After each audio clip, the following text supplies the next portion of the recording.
Hi viewers, welcome to our channel. మనం ఎన్నో అద్భుతాలు వింటుంటాం, కానీ చూడటం మాత్రం చాలా అరుదు. అయితే కొద్ది రోజుల క్రితం మధ్యప్రదేశ్లో ఒక వింత జరిగింది. బజల్పూర్లో ఒక రైతు తన పంటకు వెళ్లి వస్తుంటే ప్రతిరోజు ఒక పాము కనిపించేది. దానిని చూసి హడలిపోయేవాడు. ఎందుకంటే అది భారీగా ఉన్న నాగుపాము. చుట్టూ అడవితో పాటు పంటలు కూడా వేసి ఉండడం వల్ల అది తెగ తిరుగుతుండేది. ఎక్కడ దానిని తొక్కుతానో అని భయపడ్డాడు. అందుకు చీకటి పడితే పొలానికి వెళ్లేవాడు కాదు. వెలుతురు ఉండగానే ఇంటికి చేరుకునేవాడు. అతను ఒక్కడు మాత్రమే కాదు, చుట్టూ ఉన్న రైతులు కూడా ఆ పామును చూసి భయపడ్డారు. అసలే నాగుపాము కావడంతో కాటేస్తే చనిపోవడం ఖాయం.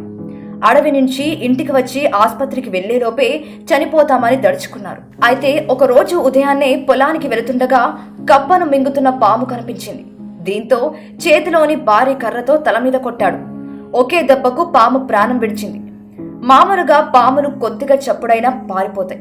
కప్పను మింగేందుకు ఆయాస పడుతున్న పాము రైతు చేతిలో చనిపోయింది. దానిని దూరంగా ఖాళీ ప్రదేశానికి తీసుకొచ్చి పడేశాడు. అందరూ పీడ విరగడైందనుకున్నారు. అయితే మరుసటి రోజు వచ్చేసరికి అదే చచ్చిన పాము దగ్గర నాగిని వచ్చి దానిని చుట్టుకొని ఉంది. నాగుపాము చచ్చిన స్థితిలో ఉండడంతో ఆ పాము దానినే గట్టిగా చుట్టుకొని ఉంది. రైతును పగబడుతుందని అనుకున్నారు, కానీ పామును మాత్రం చంపొద్దని అనుకున్నారు. అలా గంట కాదు, 2 గంటలు కాదు, దాదాపు ఒక రోజు పాటు నాగుపామును నాగిని అంటిపట్టుకునే ఉంది. దాని దగ్గర రైతులు పండ్లు, గుడ్లు, పాలు పెట్టినా ముట్టుకోలేదు. తన తోడును మాత్రం వదలలేదు. వెళ్ళిపోతుందేమోనని ఎదురు చూశారు. కొంతమంది తప్పు చేశామని కాపాడమని పూజలు చేశారు. దూరంలో ఉన్న నాగదేవత విగ్రహాన్ని తెచ్చి అక్కడే ప్రతిష్ఠించి కాపాడమని కోరుకున్నారు. తోడు ఉన్న పామును చంపితే పాపమని కొందరన్నారు. అయితే పామును చంపిన తర్వాత వెంటనే కాల్చివేయాలి, అందులో నాణేలు వేస్తే పాపం తగలదని కొంతమంది అన్నారు. ఇటు నాగుపామును చంపిన రైతు మాత్రం అటువైపు రాలేదు. భయంతో ఇంటి దగ్గరే ఉండిపోయాడు. ఇలా పూజలు జరుగుతున్నా, జనం చప్పుడు చేస్తున్నా సరే ఆ నాగిని మాత్రం అస్సలు కదలలేదు. కానీ 16వ రోజు తాను ప్రాణం విడిచింది. దీంతో రైతులంతా కన్నీళ్లు పెట్టుకున్నారు.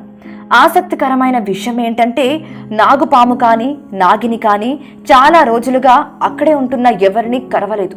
పైగా ఎప్పుడు పామును చూసినా ఒక్కటే అనుకునేవాళ్ళు. కానీ నాగిని మాత్రం తన తోడును విడవకుండా ఏమీ తినకుండా చనిపోవడం మాత్రం కన్నీళ్లు పెట్టింది. పామును చంపిన రైతు క్షమించమని అక్కడే చిన్న గుడి కట్టి పూజలు చేశారు. ఈ ఘటన మధ్యప్రదేశ్లో స్థానికంగా సంచలనం సృష్టించింది. ఈ వీడియో గనక మీకు నచ్చినట్లయితే లైక్ చేయండి, షేర్ చేయండి, సబ్స్క్రైబ్ చేయండి. మరిన్ని ఇంట్రెస్టింగ్ అప్డేట్స్ కోసం మా ఛానల్ని ఫాలో అవ్వండి.